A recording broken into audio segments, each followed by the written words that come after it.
एखादी जागा कमी झाली तरी चालेल, पण जिल्ह्यात कमळ फुलले पाहिजे, असे विधान करून आमदार रवी राणा यांनी महायुतीत मिठाचा खडा टाकला.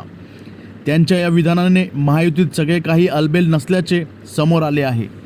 महायुतीतील मित्र पक्षांनी राणा यांच्या विधानाची दखल घेतली असून मुख्यमंत्री शिंदे यांनी त्यांच्या विधानावर संताप व्यक्त केला.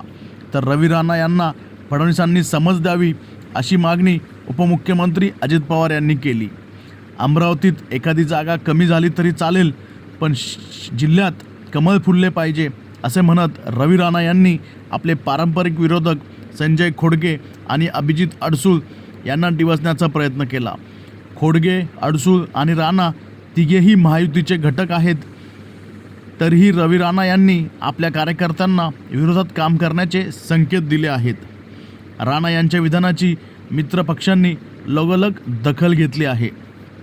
मुख्यमंत्री एकनाथ शिंदे म्हणतात, महायुतीचे सगळे व्यवस्थित चालले आहे, कुणीही मिठाचा खडा टाकू नये. रवी राणा आणि नवनीत राणा यांनाही मी सांगतो, तुम्ही महायुतीचे घटक आहात. महायुतीचे सरकार तुमच्या मागे खंबीर उभे आहे.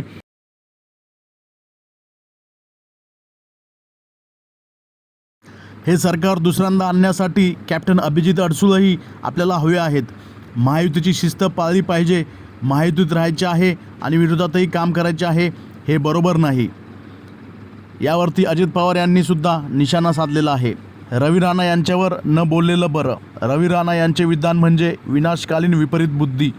यांच्या बोलण्यामुळे त्यांच्या बायकोचा लोकसभा निवडणुकीत पराभव झाला. अशा शब्दात अजित पवार यांनी रवी राणा यांच्यावर निशाणा साधला. तसेच देवेंद्र फडणवीस यांनी रवी राणा यांना समज द्यावी असेही अजित पवार म्हणाले.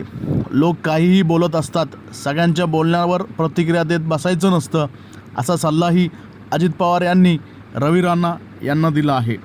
आता पाहणं हे गरजेचं आहे की रवी राणा नेमकं काय आपली भूमिका घेतात आणि कोणाचा प्रचार करतात, आणि याचा फायदा किंवा तोटा खोडके आणि अडसूळ यांना होतो की नाही. आपला व्हिडिओ आवडला असेल तर नक्की लाईक करा, शेअर करा.